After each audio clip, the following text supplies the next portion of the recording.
for everything. And we're going to keep on with the power and the victory, the triumph, and the strength and the might and prevailing. So that's basically where we're at, strength. And I left off speaking about overcoming, and that was in the Revelation where what happens when we overcome. When he talks to the churches, he that overcometh, blah blah blah, and he does that for all the churches. And we get so many things when we have that victory, and victory is the word for overcome. But this, I want to give something about strength and moral spiritual strength is promised. This is power that we get when we do certain things. And we got these verses here. I'm going to look at these here at 357 also. Let me look at that 357. I'll put that up here. When obedient, yes, I want to put that up there too. When obedient, okay. And then, so we'll take that out, and we'll take this out, and we're going to look at these verses here about strength. 3806. That's in my notes. I got the. This is the treasury of scripture knowledge. Actually, this is in the back of your Thompson chain. If you look at 3804, 3805, and 3806 in the back of your Thompson chain, you'll find these verses. I'm not too smart. I just look up certain words, and it takes me to certain places, and then I read what I got here. So this is what we're going to get here in 2 Samuel 22:40. For thou hast girded me with strength to battle. Them that rose up against me, thou hast subdued unto me. And we're going to look at a lot of words for strength in this, hopefully tonight. Girded with me with strength. Wow. Oh, Cahill. All right. I didn't study this one, but this is a good word. Cahill. Let me write it on the side here. Hold on a second. 2428. GWOT 624. Oh, because did I do 623? No, I did 973. Okay. But this really wasn't, I was looking for power, strength, might. So this Cahill is more about having an army, but it has something to do with strength and might. And for thou hast girded me with strength to battle. Milkama, which means to war, or in the sense of fighting. Milkama. Also alacham, which means to fight, to do battle, to make war. And I didn't look these up, but this will be good stuff to look at later on sometime in battle and war, milchama, and there's a lot of stuff there. We can look at it another time because I haven't looked at that. And then the next verse is Isaiah 28:5. In that day shall the Lord of hosts be for a crown of glory and for a diadem of beauty unto the residue of the people. So he's going to be for a crown of glory and a diadem of beauty. I'm looking for the word. Oh, it's probably host here. That's sabah. So that's also host, has to do with fighting, going to war. Sabah. And 6633 is sabah, which means to fight or to assemble. 1865, TWOT, and you'll see something about war, fight, serve, army, hosts, and the host. And we'll look at that some other time, but I haven't looked at that tonight. And 28:6, and for a spirit of judgment to him that sitteth in judgment, and for strength to them that turn the battle to the gate. And these words, like for battle, I haven't looked them up, but as you can see, there'll be some good stuff to look up if we're going into the battle here. International Standard Bible Encyclopedia, ISBE, has some stuff on here. If I can click this and get some help there. There we go. And war, if you look up war, look at all the stuff you see for war. It's about 10, 12 things there for war, the horrors of war, laws concerning the war, general references to war. All right, so that's a study for another day. Battle and war and fight and things like that. But these words I'm looking at here are strength, power, might, and you got this strength here. This is Geburah. We'll be looking at this. This is one of the words that I got. Geburah, 1369. It's might, strength, power, mighty acts. And it's the same as 1368, which is Gibor, all right, which is might or mighty. And all the mighty men that David talks about, this is that word, Gibor. And it also comes from the verb gabar, which means to prevail, to strengthen, to prevail, to have strength. And this is TWOT 310. And we'll be looking at this. I did a little bit on this here, so we'll be looking through that. The strength. And Isaiah 40 and 31, it says, but they that wait upon the Lord shall renew their strength. Excuse me.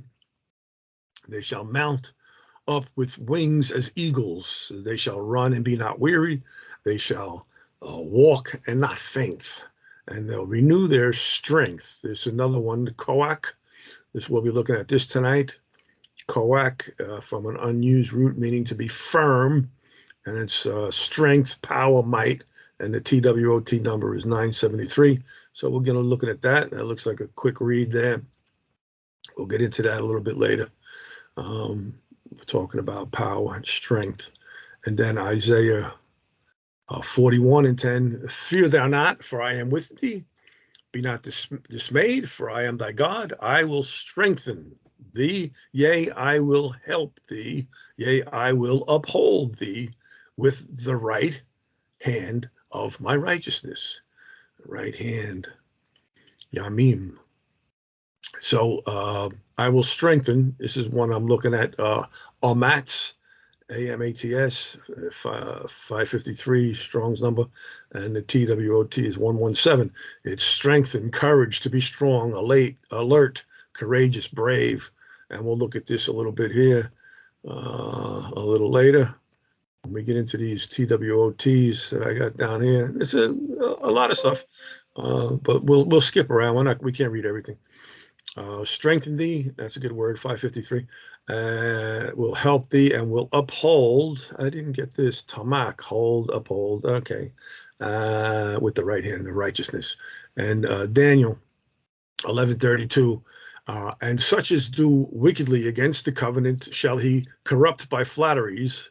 But the people that do know their God shall be strong and do exploits.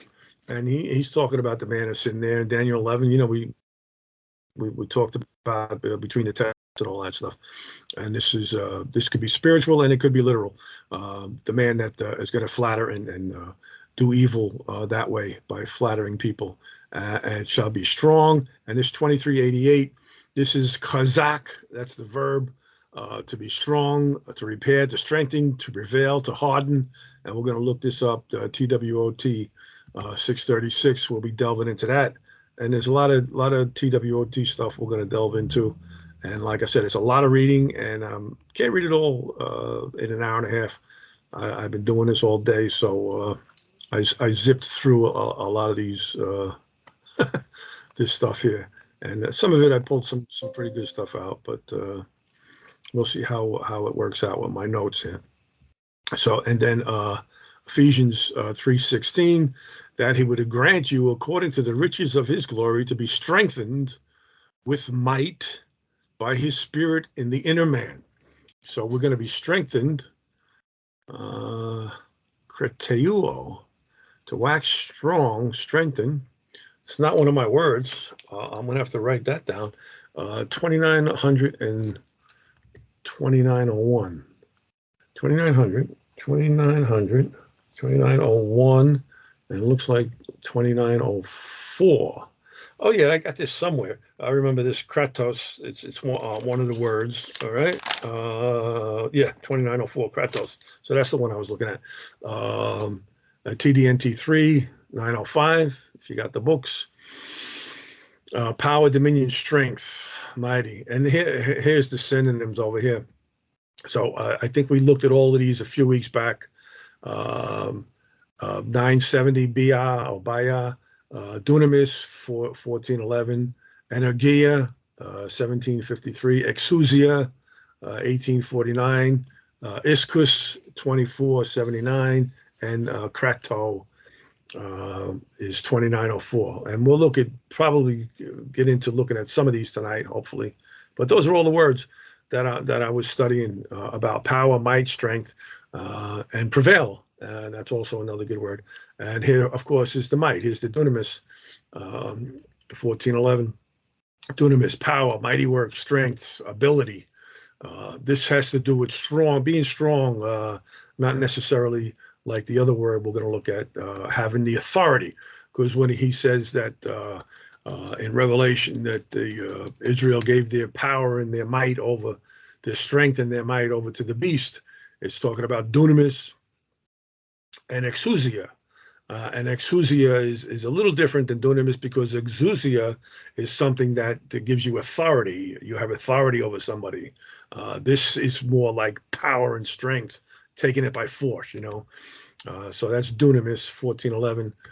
Also 1410 is dunamai, and that's just the verb form of the word. And it's TDNT 284. If you care to jot that down, and if you got your books. So that he would grant you, according to the riches of his glory, to be strengthened with might by his spirit in the inner man. And that's where we're getting our power from, the inner man. Who's the inner man? Christ in you, the hope of glory. In Colossians 1:11, strengthened with all might according to his glorious power unto all patience and long suffering with joy. And we pluck these out of context. And if we went through the context and looked at all of these verses in context, read 5 or 6 verses connected with it, we wouldn't have enough time. But strengthened is another part of the dunamis. It's a dunamuo. It would be the verb. And it's just one verse. And here it is. This is the verse, Colossians 1:11. Strengthened, to make strong. With what? Might. With the dunamis. All right? According to the glorious, and his power is kratos.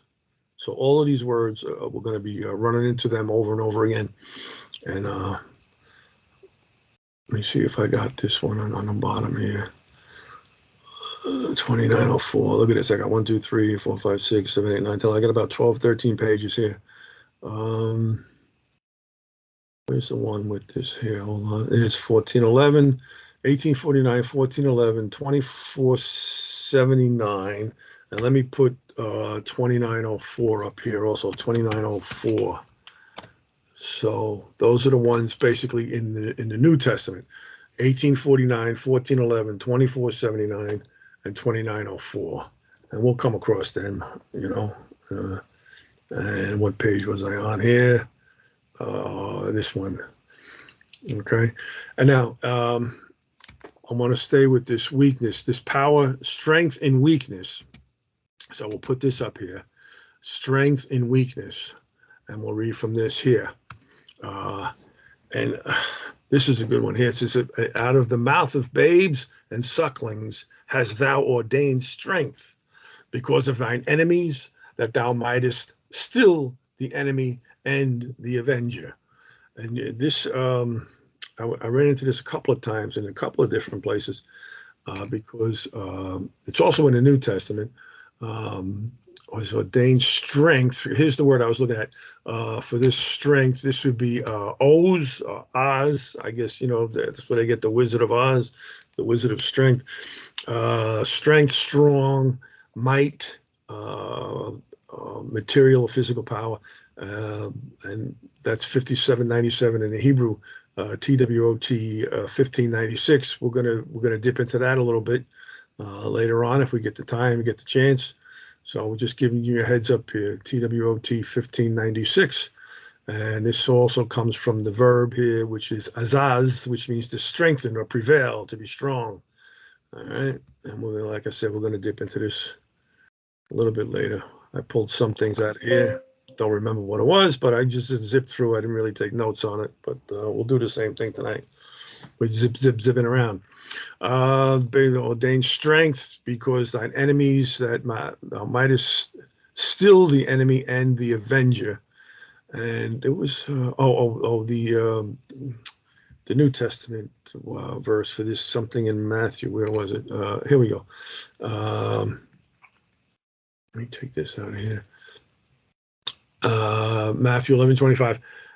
At that time, Jesus answered and said, I thank thee, O Father, Lord of heaven and earth, because thou hast hid these things from the wise and prudent, and hast revealed them unto babes. And this 21:16 in Matthew has a lot to do with this also. He says, and here is what that these say. And Jesus said unto them, Yea, have ye never read, out of the mouth of babes and suckling thou hast perfected praise? And we see that the word praise here has to do with the power also. Perfected is katartizo, to make perfect. But praise here is 136. It's ainos, praise, proverb to, what was I looking at earlier? We'll run into it. I wanted to get into that a little bit later. But the praise having to do with the power. Okay. Let me see. 1 Corinthians 1:27. But God hath chosen the foolish things of the world to confound the wise, and God hath chosen the weak things of the world to confound the things which are mighty. 24:78 is iskuros, and that's part of the iskus. So that would be 24:79. I got that on my list. 24:79 is iskus, ISCHUS, and you see that a lot on the cars when they have the picture of the fish and they have those letters in there. They have the I, the S, the CH, and the U and the S. You'll see them, but they'll be capital letters, and it means strength and power, ability, force. I used to see that on the cars when they had the little fish there, and inside the fish they would have these Greek letters. I always wondered what it meant. Now I know what it means. Iskurus, mighty power. 24:78. Let me write that down too, because I didn't have that one. 24:78. So it's 24:78, 24:79, and 24:80. But we're basically going to be looking at that 24:79, which is that. So, and this is basically the same thing as you hid them from the wise, and you revealed it unto the suckling and the babes, and confound the wise. And 2 Corinthians 12:9, and he said unto me, my grace is sufficient for thee, for my strength is made perfect in weakness. So my dunamis is made perfect in weakness. Asthenia is weakness, and it comes from asthenes, which means weak, and the asthenuo is the word for strength, and you put the alpha in front of it, and you'll get asthenes, to make strong, to strengthen, and of course it comes from histome, which means to stand. All right, so when you break these words down, that's what you get. I just wanted to look at, like I said, this is the one verse here, 2 Corinthians 12:9, where this word is stenuo, strengthen, to make strong. All right. And asthenia. Strength is made perfect in weakness. Most gladly, therefore, will I rather glory in my infirmities, that the dunamis of Christ may rest upon me. When I'm weak, I'm strong. And my infirmities, asthenia, asthenes, same thing. We're going down here.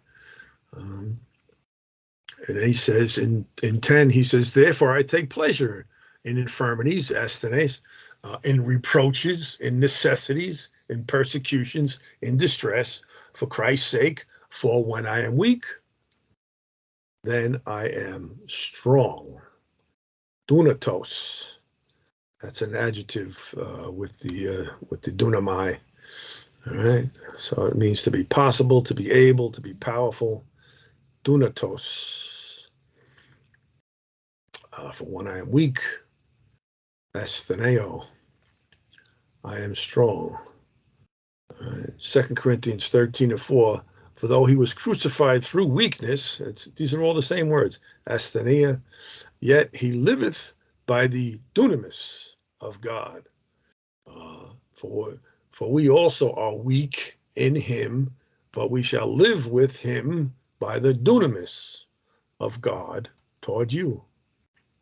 Hebrews 11:33, talking about faith's, who through faith subdued kingdoms, wrought righteousness, obtained promises, stopped the mouths of lions. Subdued kingdoms, wrought, ergazomai. I'm looking for the word here, but you get the idea about that. And then 34, quench the violence of fire, escape the edge of the sword, out of weakness were made strong. There it is, strong, and waxed valiant in fight, and turned to flight the armies of the aliens. Quench the violence. So you got quench the violence, and that's quench the dunamis. They put violence in there.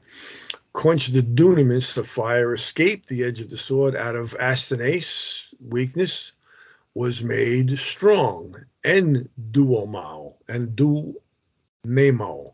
So they're putting a little extra oomph on the dunamis. It's en, to be strong, to endure with strength. It's en, which is in en, dunamuo, which is strengthen, which is from dunamis, which is power and might, which is from dunamai, which is can or could. So you can do it. You got the dunamis, you got the power. And this last one, well, that's not the last one. This is the next to last one here. This is power, which God is our strength. Okay, so God is our strength.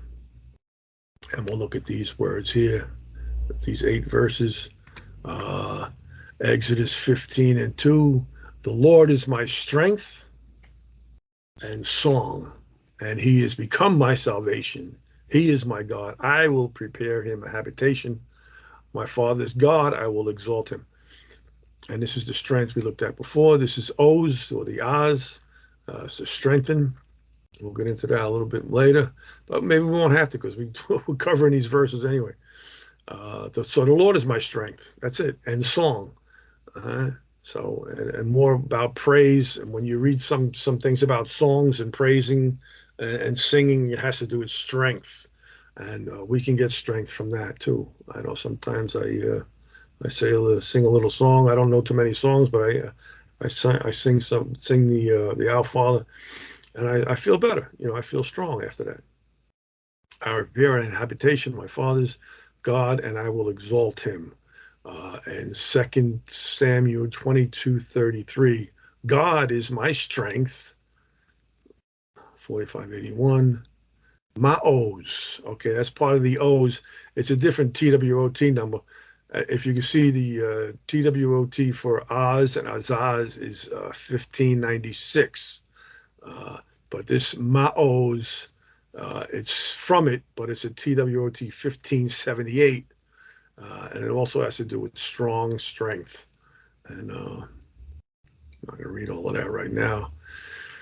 And power, 24:28, Kail, I didn't study this, but this is the word that pops up when you're talking about armies and strength and hosts and power.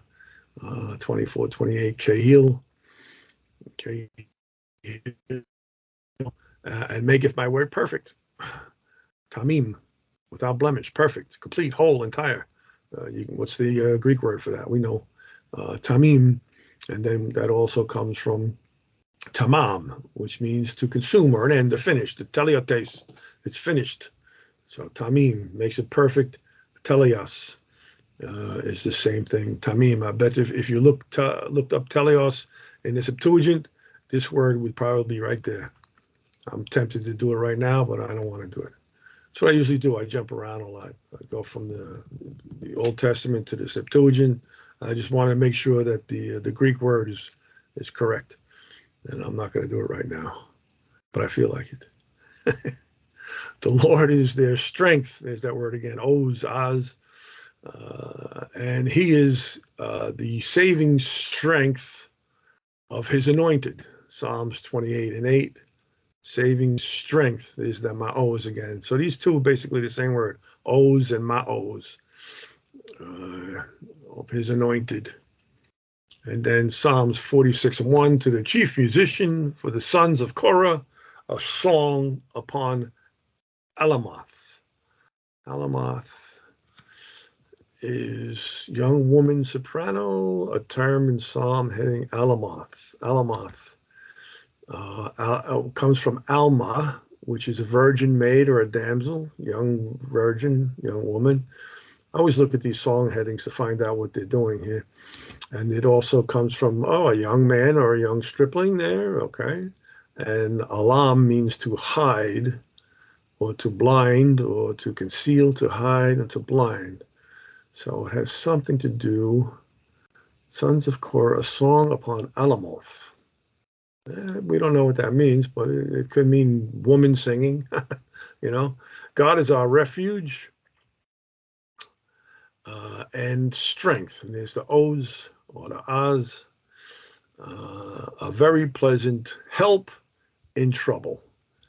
And then Psalms 73:26, my flesh and my heart faileth, but God is the strength of my heart and my portion forever. Strength. I haven't looked at this one. It doesn't look familiar.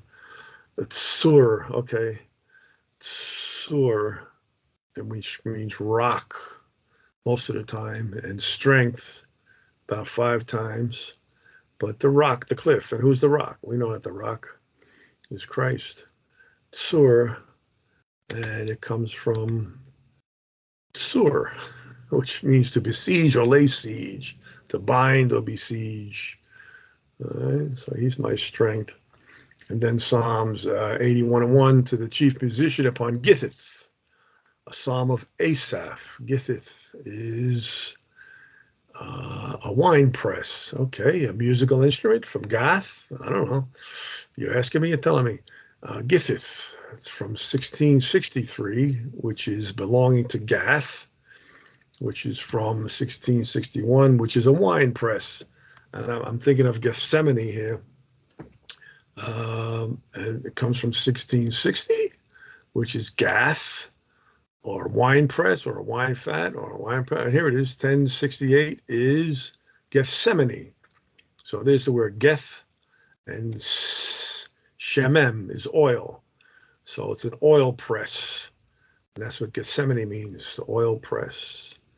That's the name of a place at the foot of the Mount Olives, beyond the torrent Kidron. And that's where they dumped all of their stuff in the Kidron. I'd like to send a treasure people out there to find out what's in that Kidron. Anyway, so sing aloud unto our God, our strength. And there's the Oz, Az. He's our strength. Make a joyful noise unto the God of Jacob.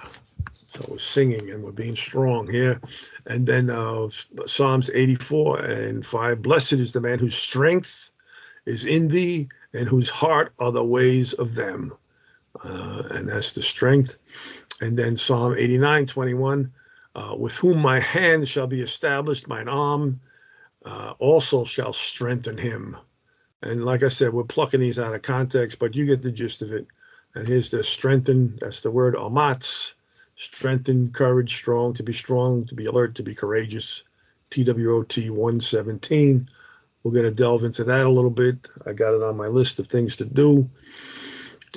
Stout, strong, strengths, power. All right. And that's 553 in the Hebrew. And then this other one here has to do with obedience. What happens when we are obedient? We'll get that strength and that mighty, that power. He says in Deuteronomy 7:24, and this is in the back of the book. What number is this? This would be number 357 in the back of the book, and it's when obedient. Were invincibility. In Deuteronomy 7:24, he says, and he shall deliver their kings into thine hand, and thou shalt destroy their name from under heaven. There shall no man be able to stand before thee until thou have destroyed them. That's good. That's what'll happen. I'm looking for the word in there. Um, Nothing about being strong, but the whole thing is about being strong. You should be able to stand before them. Yotzab, stand until you have destroyed them.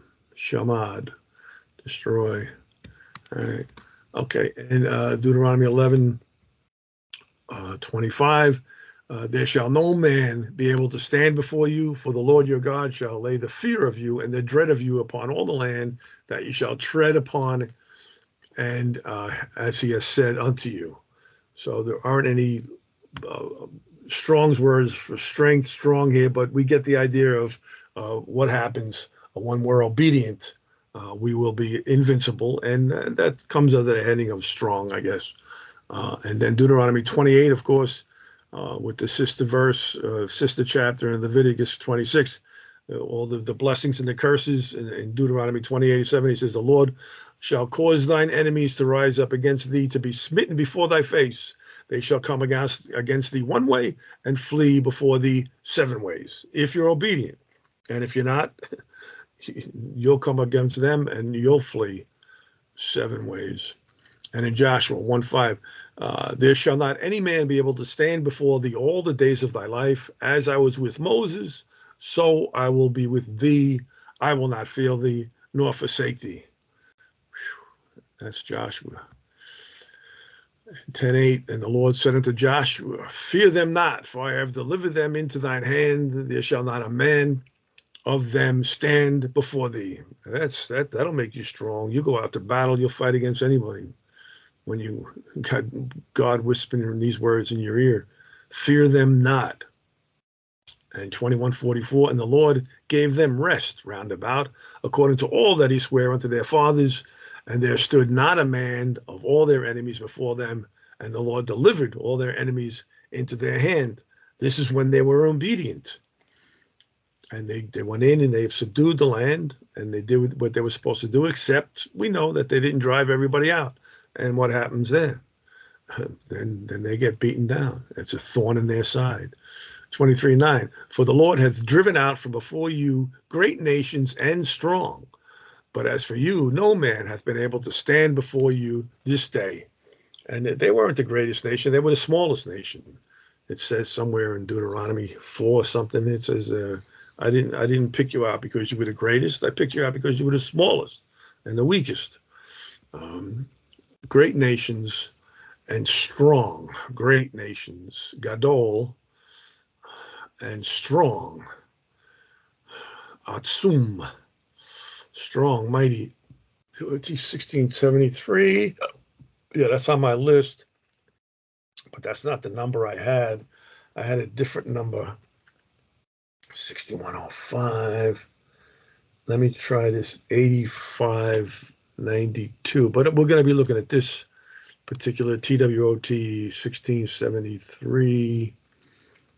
If we get another chance, a lot of stuff in there. I zipped through a lot of these TWOT dictionary things. Didn't really write anything down, but we'll see what we can glean from that as far as being strong and mighty. But what was that other? This is 1699. Let me just look at this for a second. 1699. Seeing that Abraham shall surely become a great and mighty nation, and all the nations of the earth shall be blessed in him. Behold, the people of the children of Israel are more and mightier than we, a nation mightier. Come here, pray to curse me, this people, when Balak and Balaam, they are too mighty for me. When Balak asked Balaam to curse them, there's 3 chapters that have to do with that, man. Numbers 22, 23, 24.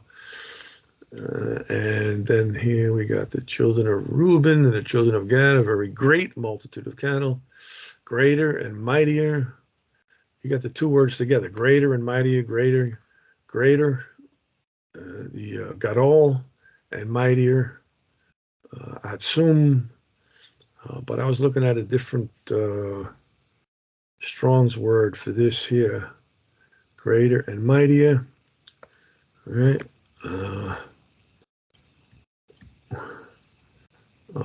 Wait a second.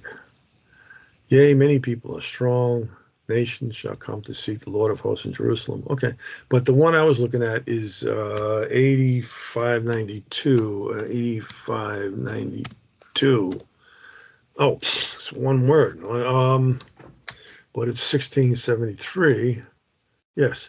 All right, and the 6105 is Psalm, which is increased or mighty to be vast, and there's a 6108 and a 6109.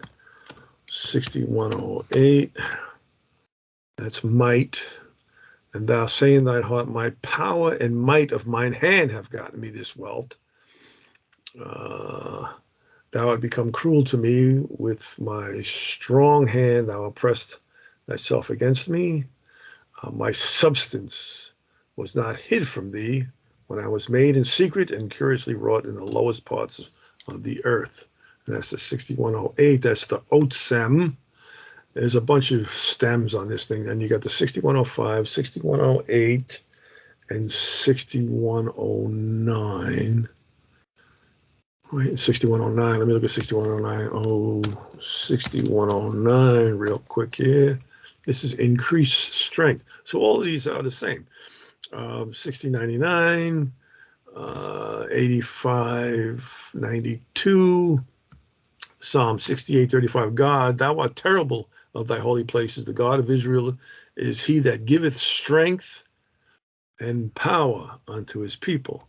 He gives strength, is the Oz, and power is Atsuma. It comes from this Otsem. All right, we'll look at this a little bit later. And this last verse here, Song of Solomon 6:10. Who is she that looketh forth as the morning fair, as the moon clear, as the sun, and terrible as an army with banners? I don't know where the word is in there. Terrible? No. Who is she that looketh forth? I don't know what that has to do with being obedient, being invincible. The moon clear, the sun. Okay. It was probably probably a misprint. Song 610. No, it's there. Okay. I'm sorry. So that's that. And this last one is, I just had these verses up here. Look at this. Okay. That's good. All right, let's go to the first page I got here is the 117. So let me get to this.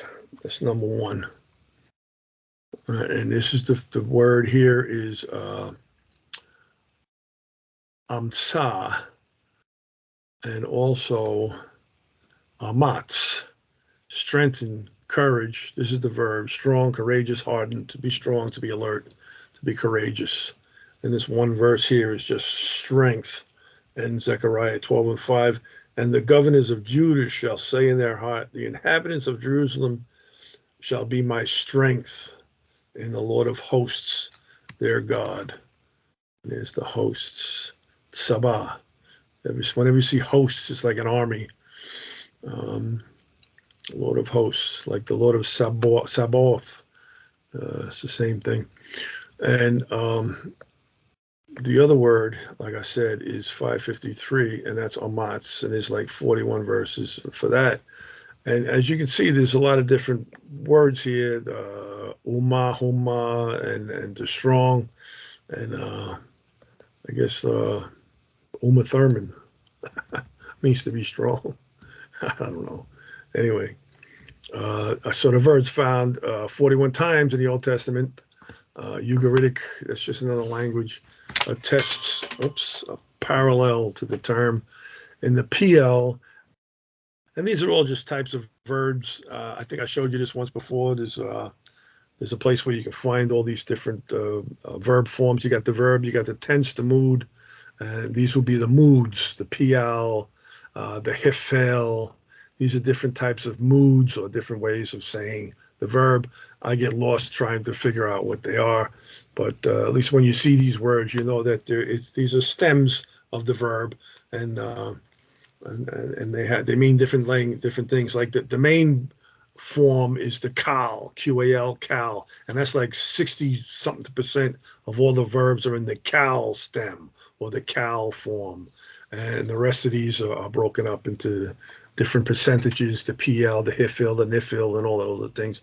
And the basic one is like he jumped, all right, and that would be like the cal, and another one was he caused to jump, and that'll be a different stem or a different mood of the verb, and then all different things. I can't get into it right now, but there's a way to look that up to find out all the different stems of the verb. So the PL stem of the verb can be rendered make firm, strengthen, secure, harden. The hifil stem manifests the force of exhibit strength or feel strong. In the hithpayel, that's another stem, the translation is strengthen oneself. Now, how they figured this out, I can't tell the difference between make firm, exhibit strength, and strengthen oneself, but these are all different stems, all different types of verb forms, persisting, prove superior, to make oneself alert. So the first occurrence of the verb is in Genesis 25:23, where it says, "And the Lord said unto her, 2 nations are in thy womb, and 2 manner of people shall be separated from thy bowels, and the one shall be stronger than the other, and the elder shall serve the younger." And we know who he's talking to here. He's talking about Jacob and Esau. These are the 2 nations that are in the womb, and one shall be stronger than the other, and that's 553, and that's the one here, Amatz. Okay. So in the kal stem, so that's the main one. When you look up, let me do this real fast. Stronger. You see the word here is Amatz, and then over here it'll give you what it is. It's the kal imperfect. So cal, 66.7% of the verbs parsed are in the cal, and it's a simple one. It's a simple or casual action of the root in the active voice. He sat, he ate, he went. It's real simple. He said, he rose, he bought, and that's the cal, and it's imperfect. And whatever that means, imperfect expression of an action, process, or condition which is incomplete and has a wide range of meaning. So did it happen yet? Is it going to happen? So it could be something in the future. So it could be in the past. It could be in the present. So that's imperfect. And you'll see, let me see, another verb here in the nifal. The nifal is the passive of the cal. So we know what cal is. That's the very simple. He saw, all right? The nifal was he was seen or he appeared, okay? He saw the angel or the angel was seen. Now, I don't know how they break it up with the cal and nifal. He sent is the simple cal, or he was sent is the nifal. So I guess that would be past tense. So, and that accounts for what? 6% of the verbs parsed. So it's not too much. It's not like the cal, which is 66% of the verbs parsed. And here we got this one here, would be the cal imperfect. Let me see, maybe find another one here. I'm not going to go crazy with this. It'll drive you nuts. I used to go nuts trying to figure out what these different stems meant and how did they get them, So the Lord revealed to Rebekah before her sons were born that they would be the progenitors of 2 nations and that one would be stronger than the other. David sang a song of deliverance for the mercy which the Lord granted in delivering him from Saul, an enemy stronger than he was. In 2 Samuel 22:8, he said, "He delivered me from my strong enemy and from them that hated me, for they were too strong for me." So it's strong enemy is a different word. That's the Oz. That's part of the Oz, Ma'az, that's to strengthen. They hated me for they were too strong for me. And this is the word we're looking at here. This is amatz. They were too strong for me. So you got two of the words in here. You got the az word, and you got the ametz word. Both of them are in here.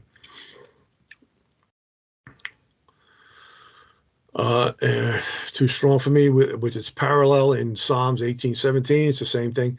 David expressed a similar sentiment in his prayer in the cave. He was in the cave, and he gave this. He says, "Attend unto my cry, for I am brought low. Deliver me from my persecutors, for they are stronger than I." Almatz, they are stronger than I. And he was being chased and persecuted by Saul until God killed Saul. In the days of Jeroboam, I don't know how you want to say it, revolt against the Davidic dynasty, the Lord defeated the northern kingdom and its forces at the hand of Abijah, and the Judean army prevailed despite a well-laid ambush. 2 Chronicles 13:18. Thus the children of Israel were brought under at the time, and the children of Judah prevailed because they relied upon the Lord. So you're going to rely upon the Lord. If you're obedient, he's going to help you out. If you're not, he's going to beat you up. So they were brought under, and the children of Judah prevailed. So they put the word prevailed here, and it's the amatz. It's the word strengthen. Right. Okay, as a parallel to the more usual verb hazak, and we'll look at that too. I got that down here. Hazak is, we'll look at it later, but I got it on my list. Hazak. The word is employed repeatedly in God's charge to Joshua to be strong for the arduous tasks he assumed at the death of Moses. And you'll see that in these verses here. Be strong and of good courage. You got to see, be strong. 2388 is chazak. There's the one. And that's 636. Yeah, I got that. That's chazak. So that's what this word here, what they were talking about. Chazak, and of good courage. And there's the word amatz. So they put good courage. You see all the English words here for this one Hebrew word. You got 41 times it's in the Bible, and there's 12, 9, 5 different, 2 different words for courageous, steadfastly minded, obstinate. So you can't go by the English. You just have to look at, whoops, where was I? Here we go. That's that. We finished with that. All right, let me get this one here. And be thou strong and very courageous. That's the same thing he's telling him. And these are the same words here. And then in verse 9, he says, have not I commanded thee to be strong and have good courage? Be not afraid, neither be thou dismayed, for the Lord thy God is with thee, whithersoever thou goest. Strong words. And in verse 18, he says, whoever he be that doth rebel against thy commandment and will not hearken unto thy words in all that thou commandest him, he shall be put to death. Only be strong and of a good courage. So he's telling you what's going to happen if you're disobedient. He shall be put to death. So obey or die, I guess you can say, and obey and live. And Moses spoke similar words of encouragement to Joshua in Deuteronomy 31, 7, and 23. And these are all the same words. Be strong and of good courage. The son of Nun, be strong and of a good courage. And these are all the same words. And he charged the people in like manner. In 31:6, he says, be strong and of good courage. Fear not, nor be afraid of them. For the Lord thy God, it is he that does go with thee. He will not fail thee, nor forsake thee. So be strong. Be strong. Chazak. And amatz. Chazem and amatz. Strong. So in the PL, it's a different stem. It conveys the concept of making one's heart obstinate or hard against the right, as in the case of Sihon, king of Heshbon, in Deuteronomy 2:30. But Sihon, king of Heshbon, would not let us pass by him, for the Lord thy God hardened his spirit and made his heart obstinate that he might deliver him into thine hand, and he appeared that day. So you got two words here. You got hardened his heart, hardened his spirit. That's kasha, to harden, stiff-necked. And obstinate is the word here. They put obstinate for this word, amatz, strengthened. So he made his heart strong, that he might deliver him into thine hand, as he appeareth that day. Right. And then the hardening of Pharaoh's heart before the Exodus is described by two synonymous verbs. Amos employs the same stem in his warning to Israel that when the Lord commences his visitation in wrath upon them, the strong will not be able to rely on their strength any more than the agile will be able to escape by flight. So it doesn't matter how strong you think you are. Amos 2:14, therefore the flight shall perish from the swift, and the strong shall not strengthen his force, neither shall the mighty deliver himself. So, swift, kal, swift, okay, and the strong, the kazak, shall not strengthen. Here's the word we're looking at, amatz, his force. What's force? That's the koach. We'll be looking at all of these words. So you got 3 or 4 different words in this one verse about strength, strong, power, and might. Here's another one, gibor. We'll be looking at this too. 1368, mighty, strong, mighty, deliver himself. So you got 3 or 4 different words in there for strength. We call that synonyms. It's synonymous. And a remarkable poetic description of wisdom. The sacred writer indicates that wisdom was present when God confirmed or made the skies above. In Proverbs 8:28, he says, when he established the clouds above, when he strengthened the fountains of the deep. So you got established is the word amatz, and when he strengthened, and that's the azaz, that's the az word. So he established and strengthened. And you see the English words here. And this fountain here, this is like the eyes here. Ayin is another word. They use fountains, but it's ayin. So the fountains of the deep, the eyes of the Lord. Joash's repair of the temple was successful because of the devotion of the laborers who strengthened the structure. We can't go through all of these. Like I said, there's a lot of stuff here. But we know that when we obey, when we're obedient, we get power, we get dunamis, we get exousia, we get the amatz, we get the ozem. Let me see. The Ahithophel serves to designate the strength of the conspirators against Rehoboam and the determination of Ruth to follow Naomi. Let's look at that one. 118. When she saw that she was steadfastly minded to go with her, then she left speaking with her. We know that what happened here. She wanted to go with her. So steadfastly minded, amatz. They put steadfastly minded. When Naomi, when Ruth wanted to follow Naomi, she was steadfastly minded. She was amatz. She was strengthened to follow Naomi. And you got to have strength to leave your own land, to go into a strange land.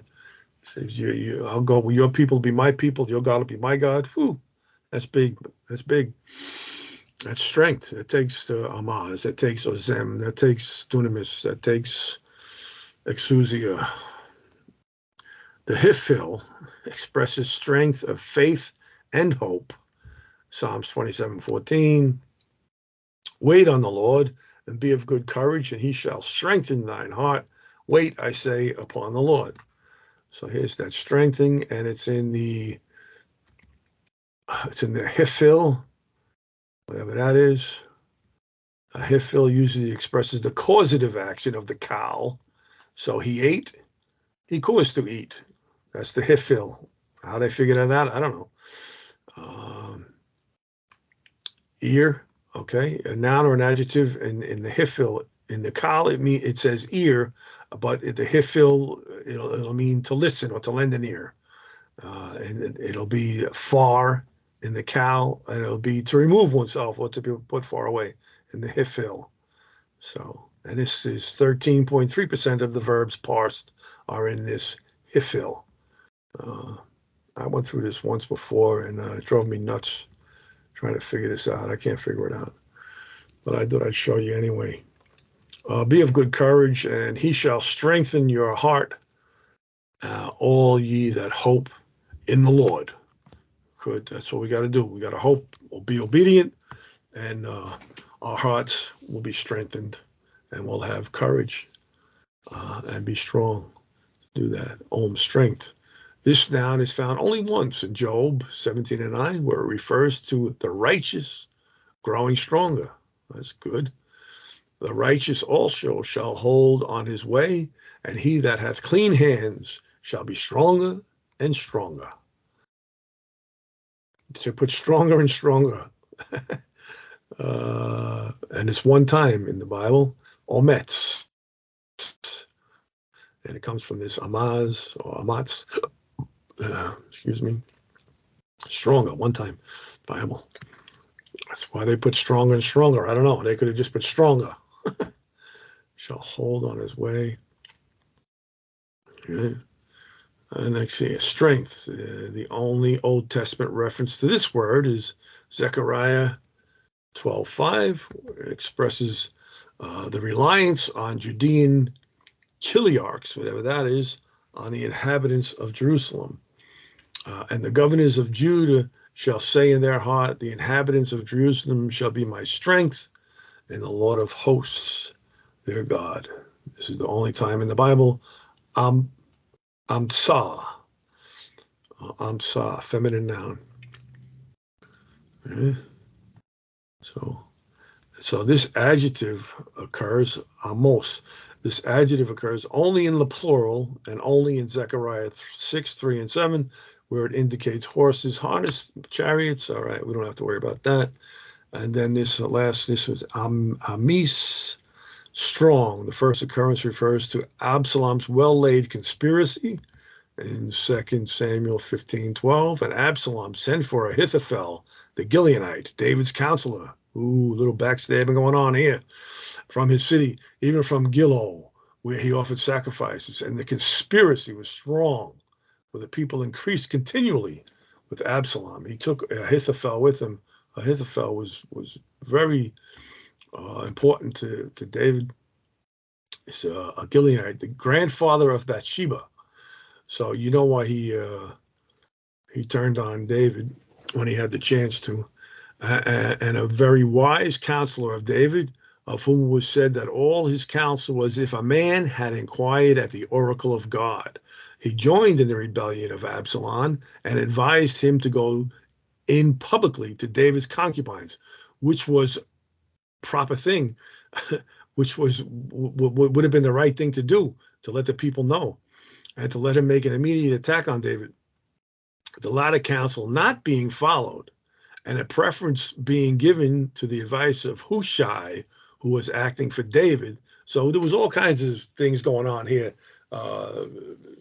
spying, counter-spying, and different moles and things. David had his people hanging out with Absalom, and this guy was told to counteract. Hushai was told to counteract the counsel of Ahithophel, and he did.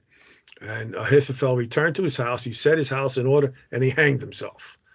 So, and he has generally been taken as a foreshadowing of Judas. So he was like a type of Judas. In Psalms 41:9, it talks about him. Yea, mine own familiar friend in whom I trusted, which did eat of my bread, hath lifted up his heel against me. And in Psalm 55:19, God shall hear and afflict them, even he that abideth of old, Selah, because they have no changes, therefore they fear not God.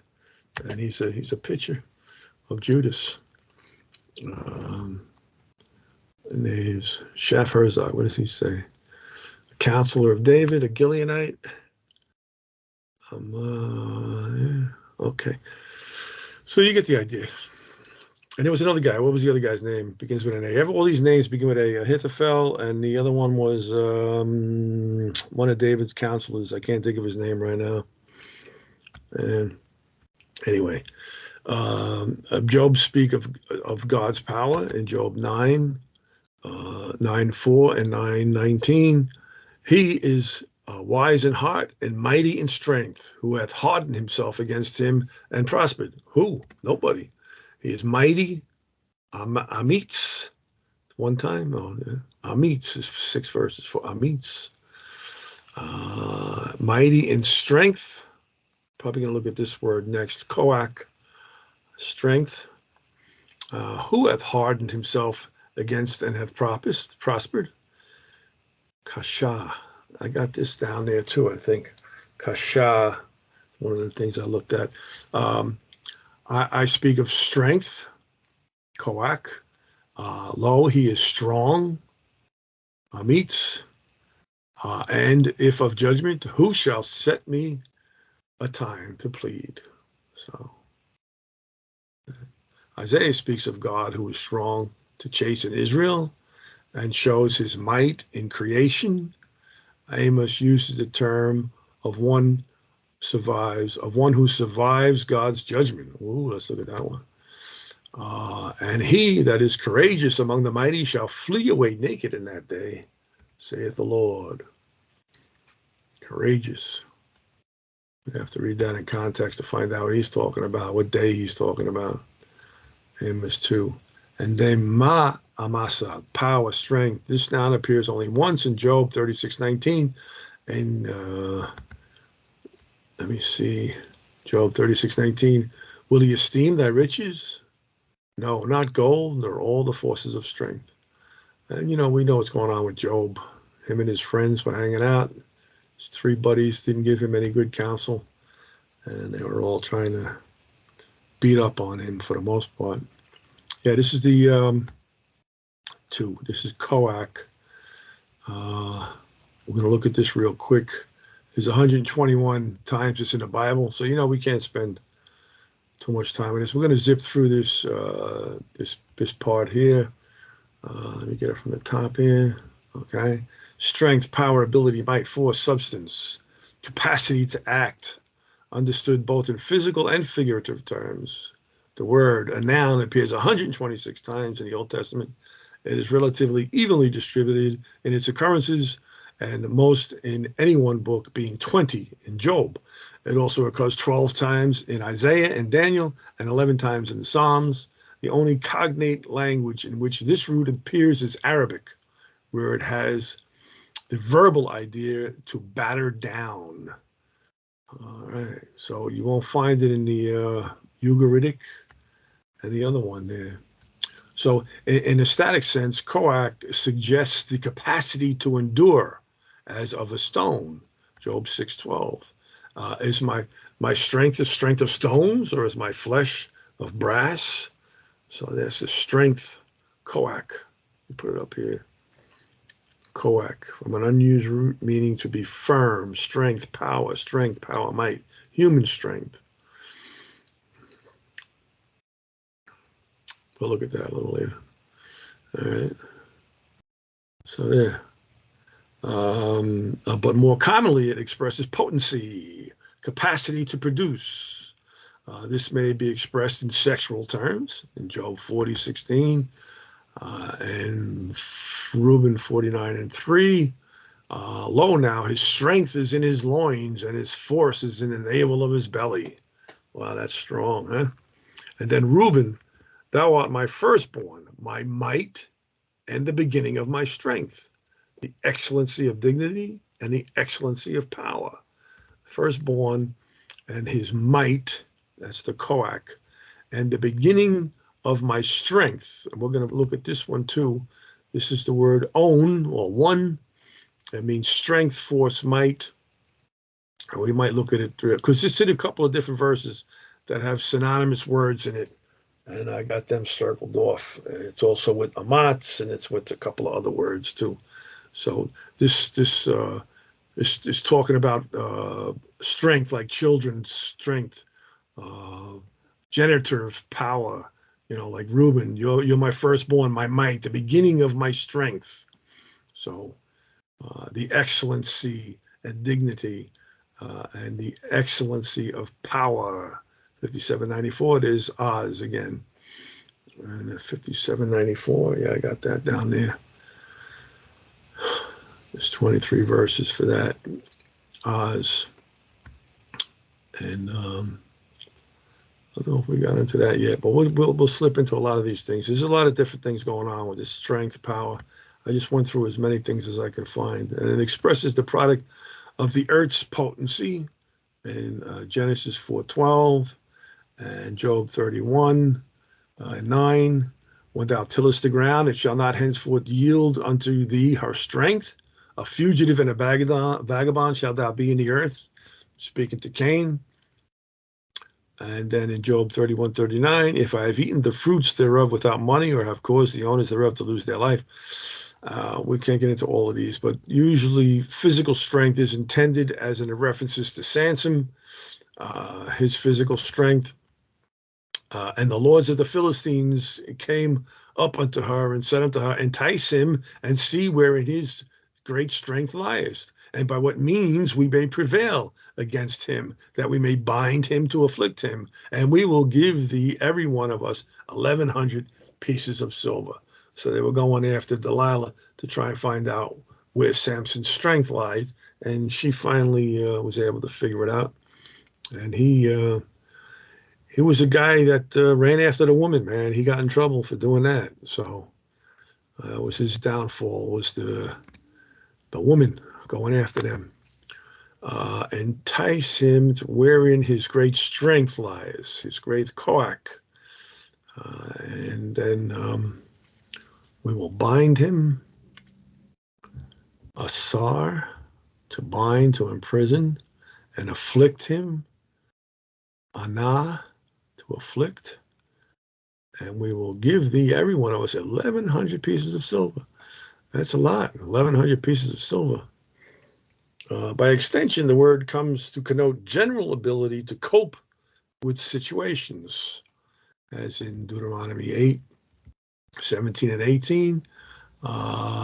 And thou say in thine heart, my power and the might of mine hand had gotten me this wealth, but thou shalt remember the Lord thy God, for it is he that giveth thee power to get wealth, and that he may establish his covenant, which he sware unto thy fathers, as it is this day.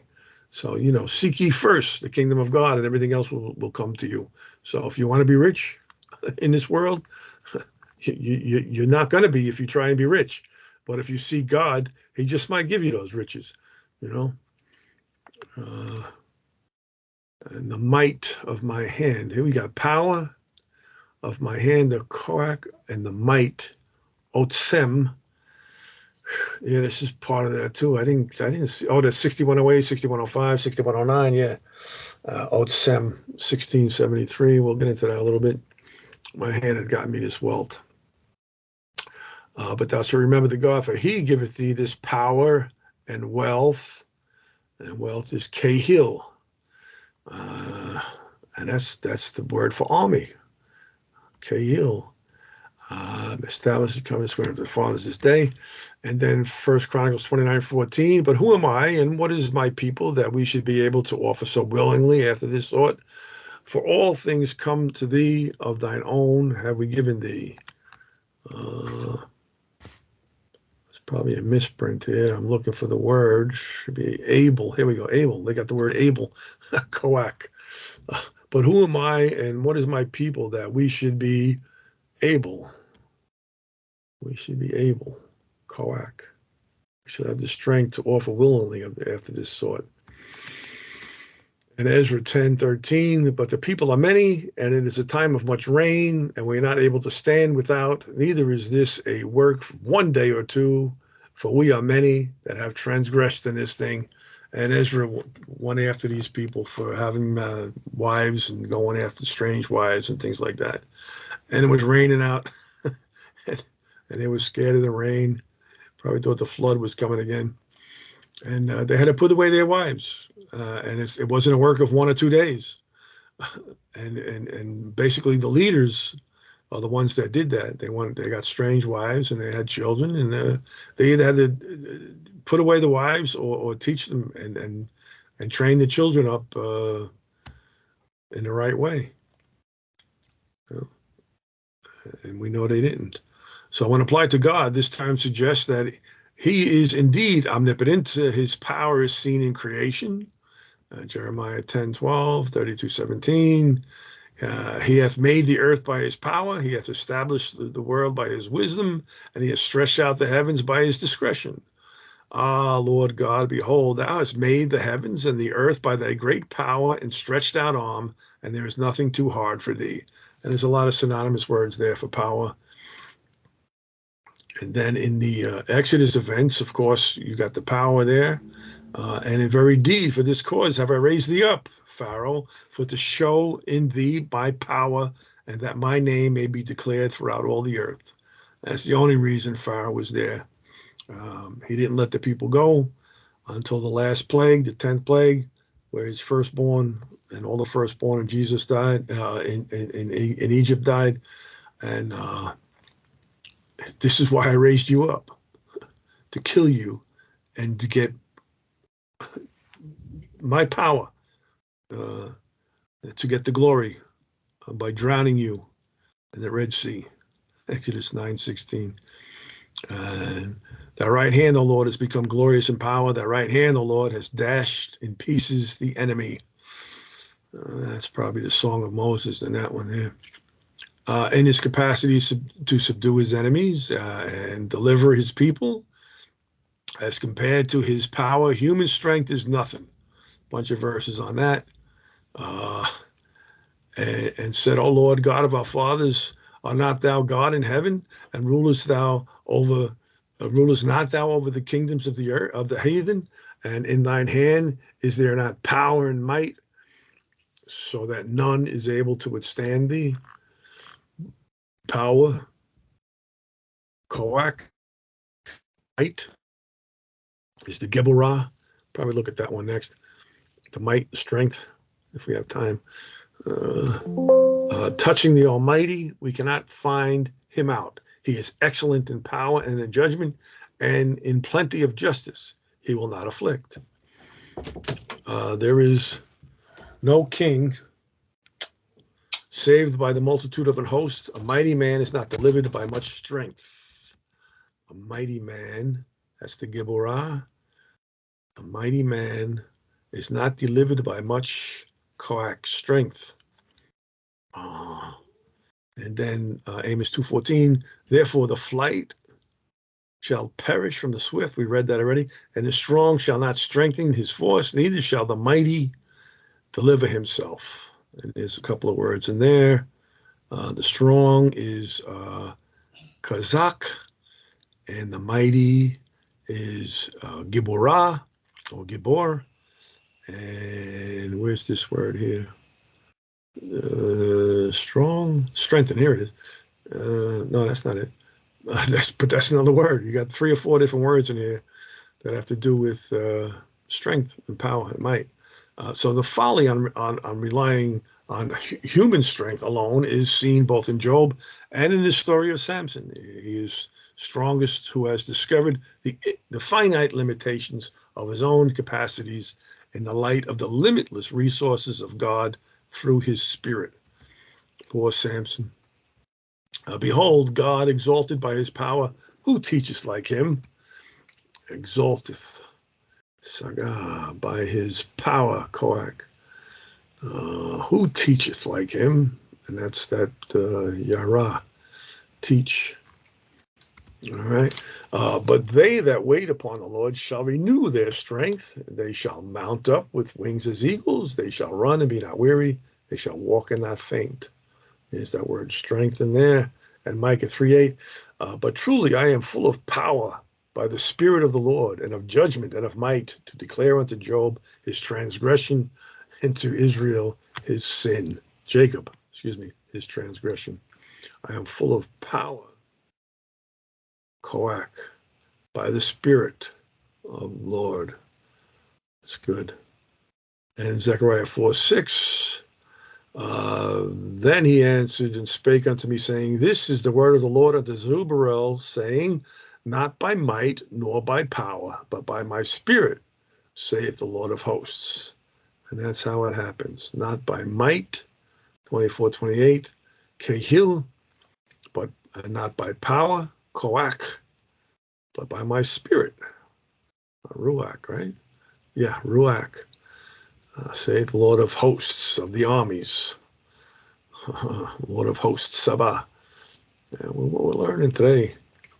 And that's good. That's TWOT 973 on that koach. And this is the third one here. This is the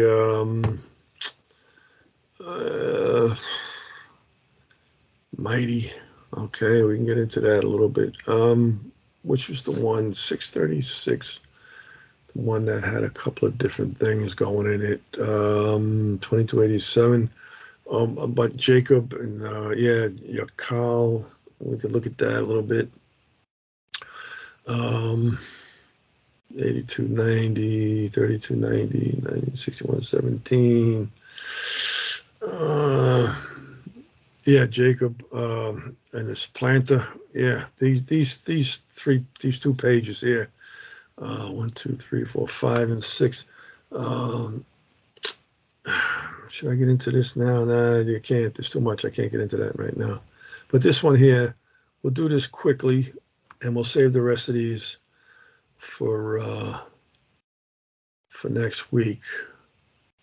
Mighty power. We looked at that a little bit, and this is the New Testament stuff, and that is that this New Testament stuff we'll look at next week also.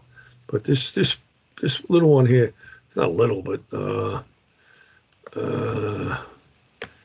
this mighty, I'm going to take these out of here, so we'll have more room. Pull these things up. All right, and it's Gabar. We'll look at the Strong's numbers in a minute. Prevail, be mighty, have strength, be great. Gabar. Gibor means man. Gibor is mighty man. Giborah is might. And Gibara is a lady or a queen.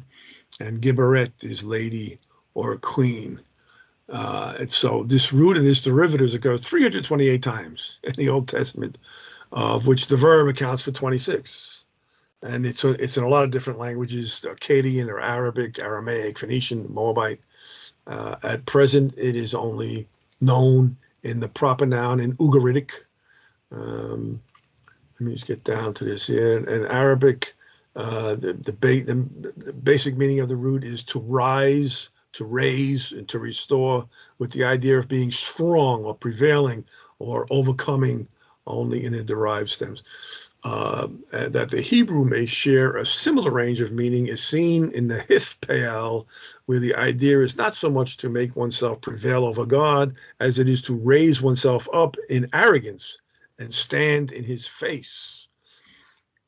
The Hebrew root is commonly associated with warfare and has to do with the strength and vitality of the successful warrior. So this one here is Job 15:25. For he stretched out his hand against God and strengthened himself against the Almighty. And this is one of his friends talking about him.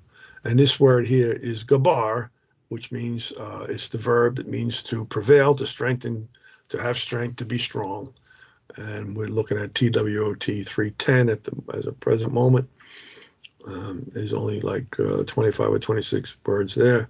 And Job 36:9, then he showeth them their work and their transgressions that they have exceeded.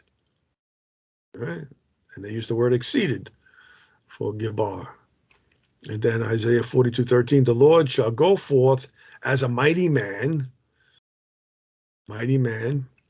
So this is Gibor.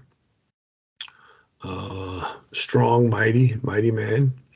Gibor. He shall stir up jealousy like a man of valor, and shall cry, yea, roar. He shall prevail against his enemies. So you got this one here. This is like an adjective, or it could be a masculine noun. And you got he shall prevail here. This is the verb, and it's a gabar, and it comes from the same word. All right. So in the first analysis, might and mighty men were causes of celebration in the Old Testament. During much of the biblical period, Israel was in a heroic age. Thus, the feats and exploits of champions were causes for delight and storytelling. Such an exploit was that of David's 3 mighty men as they broke through the Philistines' line to bring him water from Bethlehem. I was looking at this a couple of weeks ago. I'm like, man, these guys did all of this. Now, 3 of the 30 captains went down to the rock to David, into the cave of Adullam, and the host of the Philistines encamped in the valley of Rephaim. And David was then in the hold, and the Philistines' garrison was at Bethlehem. And David longed, said he, oh, that one would give me a drink of the water of the well of Bethlehem that is at the gate. He's sitting down there wanting to drink of this water. It's probably some nice, cold, fresh water. And he had these 3 mighty men, and the 3 men break through the host of the Philistines, and they drew water out of the well of Bethlehem that was by the gate. They took it, and they brought it to David. Imagine carrying this water back with you. But David would not drink of it, but he poured it out to the Lord. I mean, that's something, some symbolical language here, man. These guys fight, probably shed some blood, maybe their own blood a little bit, to go and get this water. They fill up whatever they got to carry the water back. They hand it to David, and he pours it out. Why? He says, oh, my God forbid it me that I should do this thing. Shall I drink the blood of these men that have put their lives in jeopardy? For with the jeopardy of their lives they brought it. Therefore he would not drink it. These things did these 3 mightiest. I mean, I would have been one of them 3 mighty men. I would have looked at him and said, you better drink it. I risked my life and limb to get you this water, and you're going to pour it out. I don't know. It's in the Bible for some reason. And then this is a misprint here. It's not 1 Samuel. It's 2 Samuel. Is a lament for the falling heroes, Saul and Jonathan, when it says, oh, how the mighty have fallen. And that's in 2 Samuel. Extolling their valiant deeds. Similarly, 2 Samuel 23 records the glories of the various mighty men. There's some misprints here. This is 310. Let me look. I wrote it down in my book here. 310. I think there's a lot of misprints in this one. So if you got your book there, you can make your corrections. 310. 310. Did I change it? Yeah, it's 2 Samuel 1 over here instead of 1 Samuel 1. And then 2 Samuel 23 records the glories of these men. So these are the same. This is the same thing that we read. We just read where the 3 men went out and got that. And he talks about all of his mighty men here, and there's so many of them. And here's their names. You know, these are the mighty men of David. It's about 30 some odd men, 33 men. Here you go, 37 in all. And Uriah the Hittite, look at that. Poor Uriah. So that's before David had him killed. Records the glories of the various mighty men. 1st and 2nd Chronicles contain many references to the mighty men of Israel, commonly employing the phrase Gibor Hayil, or mighty men of value, to describe them. Although Chronicles generally uses the term to express warrior or soldier, these are indications that originally this was a technical term for men of a certain social class, nobles who had the privilege of bearing arms for their king. So where the word warrior is too narrow a translation. And then we read that in Ruth 2:1. And Naomi had a kinsman of her husband's, a mighty man of wealth. So you're talking about nobility here, of the family of Elimelech, and his name was Boaz. So this is the lineage of Christ right here. And a mighty man, Gibor. All right. And 1 Samuel 9:1. Now there was a man of Benjamin whose name was Kish, the son of Abiel, the son of Zerah, the son of Bechorath, the son of Ahiah, a Benjamite, a mighty man of power. So we know about Kish. That's where Saul came from. Come on. I'm looking for it. There we go. A Benjamite, the father of Saul, king of Israel. Right, Kish. And then Menahem exacted the money of Israel, even all the mighty men of wealth, of each man 50 shekels of silver to give to the king of Assyria. So the king of Assyria turned back and stayed not there in the land.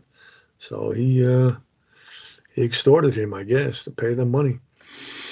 And so it's not surprising that in such a society, God was often depicted as a warrior. God is the true prototype of the mighty man. And if an earthly warrior's deeds are recounted, how much more should God's be? Thus, the psalmists recount God's mighty acts in Psalms 106:8, Psalm 154:4, Psalm 145:11, and 145:12 speak of the glory and the power and the majesty and the kingdom of God and all the works that he did. Right? And in various places, those attributes which a warrior king might be expected to possess, wisdom, might, counsel, and understanding, are attributed par excellence to God.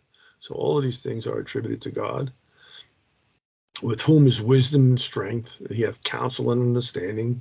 Counsel is mine, and sound wisdom. I am understanding. I have strength. Isaiah 9:6. For unto us a child is born, unto us a Savior, a son is given, and the government shall be upon his shoulders, and his name shall be called Wonderful, Counselor, the Mighty God, the Everlasting Father, the Prince of Peace. Mighty God, Gibor God. And Isaiah 10:21, the remnant shall return, even the remnant of Jacob, unto the mighty God. It's talking about God and his might. Indicates that these will be the attributes of the coming king, whose name is the mighty God, as well as the Prince of Peace. But he also makes it plain that justice and righteousness will accompany him. Psalms 89:13, 14. So mighty arm, strong is thy hand, high is thy right hand. Justice and judgment are the habitation of thy throne. Mercy and truth shall go before thy face. These are all powerful words here. God's might draws the limits to man's might. For man's prowess is to be gloried in just so long as it does not overstep itself. When man sees his might as all his needs for successful living, he is deluded. And we talked about being deluded. He says in Psalms 33:16, there is no king saved by the multitude of an host. A mighty man is not delivered by much strength. And if you're not with the Lord, you're not going to be Yasha, saved. So a mighty man is not delivered by much strength. 35:81, Koach. So Gibor, a mighty man, is not delivered by much Koach. You can have all the Koach in the world. It's not going to help you if you're not obedient. The days of our years are 80 years and 10, and if by reason of strength they be 80 years, yet is their strength labor and sorrow, for it is soon cut off, and we fly away. So anybody older than 70 is living on borrowed time, I guess, right?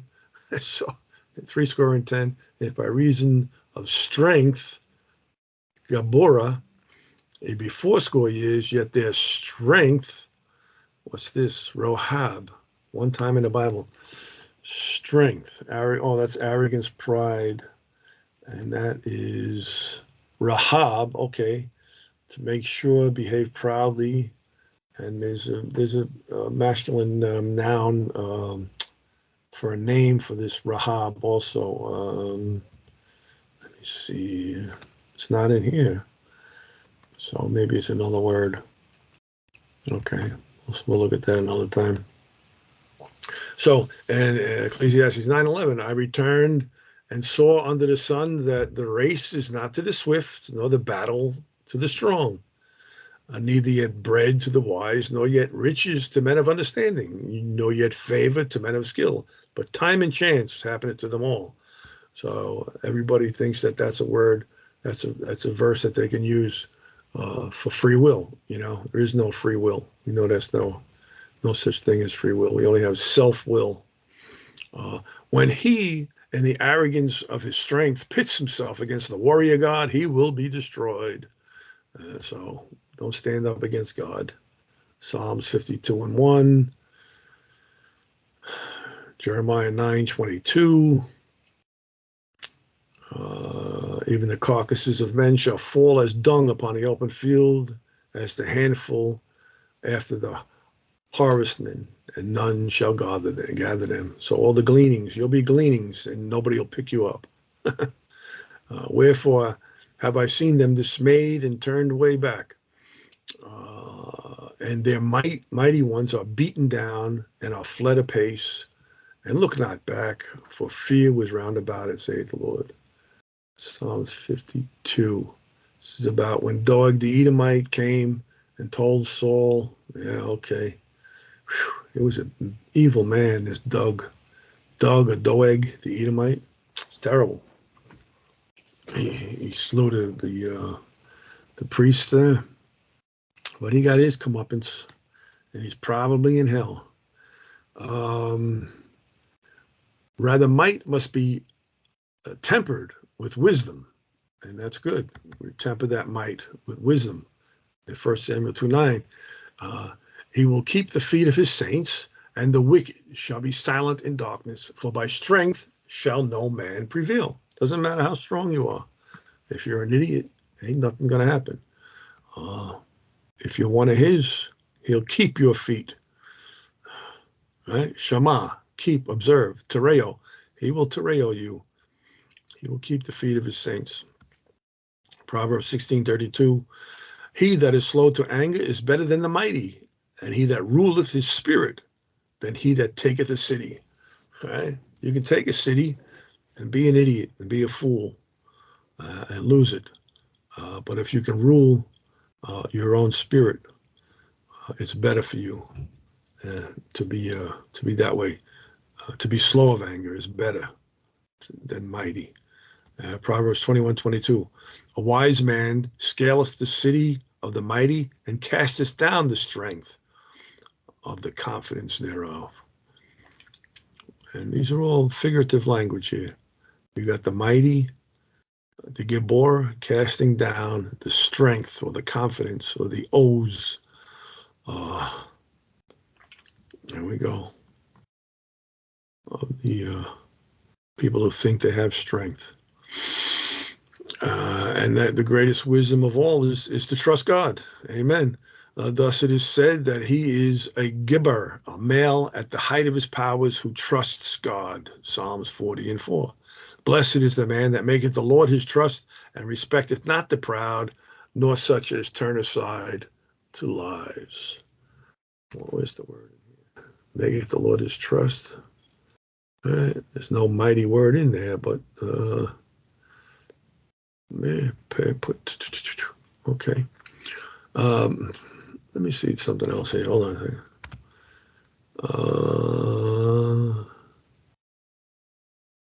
second. Wonderful works. The words were dominant, reckoned in order, declares being numbered. I don't see a Gibor word in there.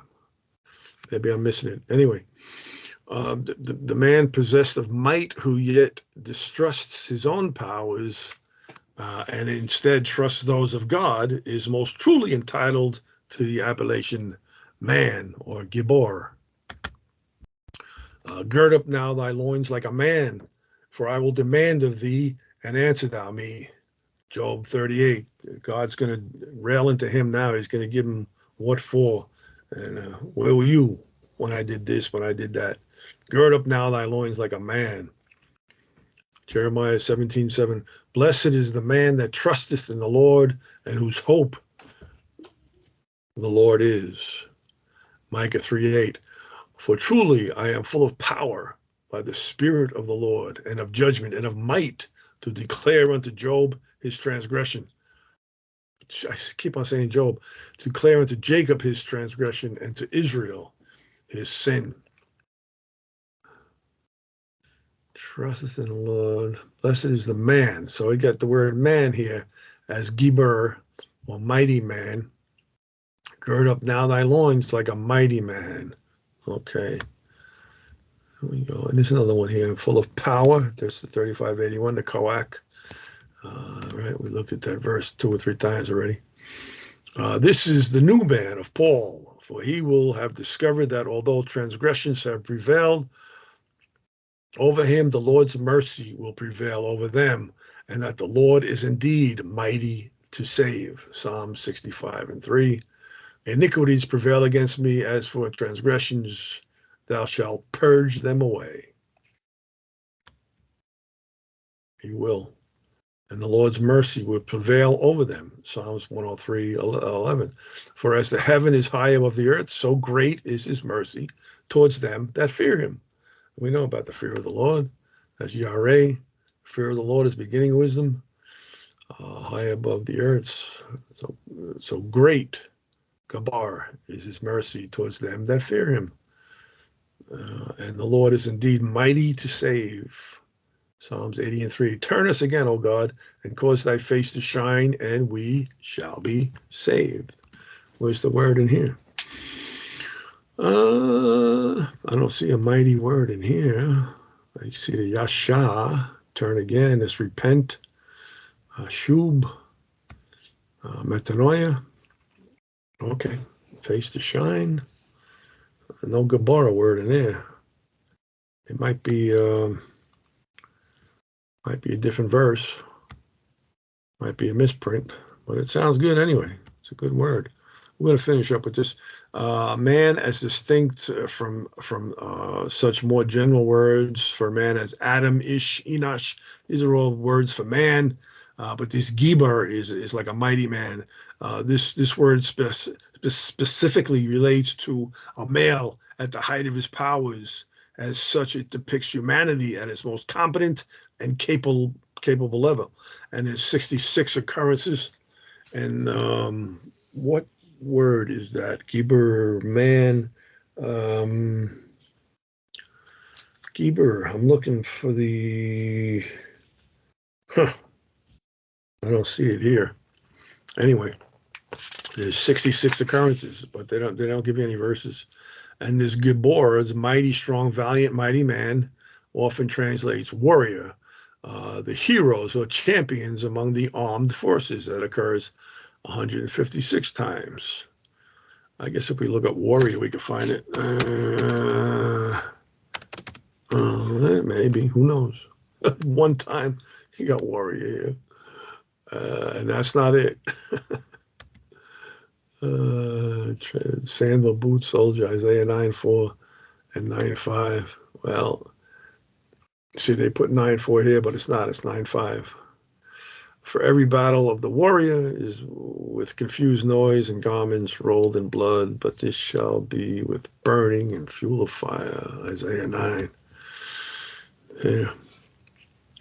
So might refers especially to royal power. As such, it is commonly ascribed to God, and has 63 occurrences. So these last 3 words here, we don't know what any verses are attached to them. Anyway, so, and we'll pick up the rest.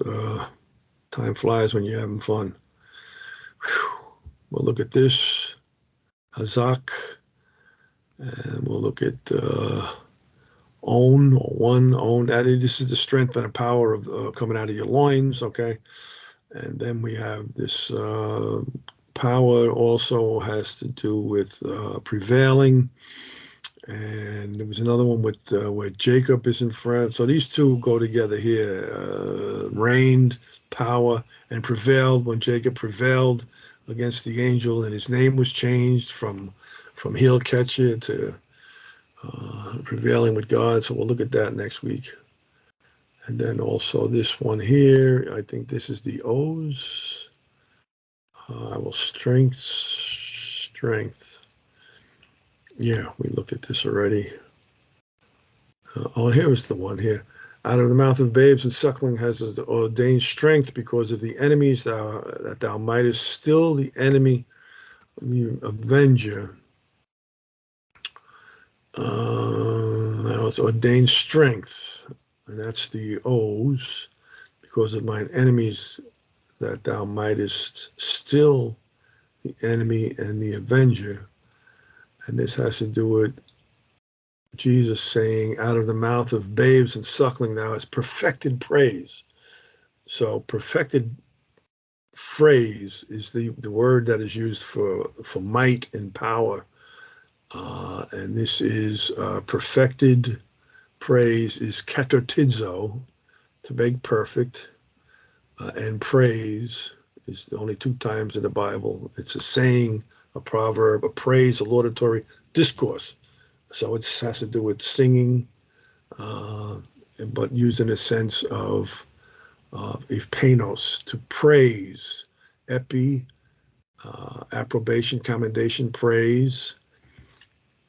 Aino also means praise, and ainos. That's all has to do with that. So I got that up there. I wanted to get into that a little bit more, but you get the gist of it. And then, of course, the New Testament words for power, authority, strength, and might. And we did this already. So we're going to end here with this. Ooh, and we thank you, God, for doing this for us. There's so much. We can only do so much. I wish, well, I don't wish. I want to do more studying during the week. Please help me do that, stop this devil from getting on my shoulder and stop me from doing what I'm supposed to be doing. But I guess if I was supposed to do it, I would have done it. So I know you're doing everything, and you allow me to beat myself up because you love me. And I'd rather beat myself up than have you beat me up. So how's that sound? We thank you, love you, give you all the praise. In Jesus' name we pray, amen. Yeah. He allows me to beat myself up. And I'd rather beat myself up than have him beat me up. That's good. Oh, let me confirm this. Okay. Let me stop recording. Now you can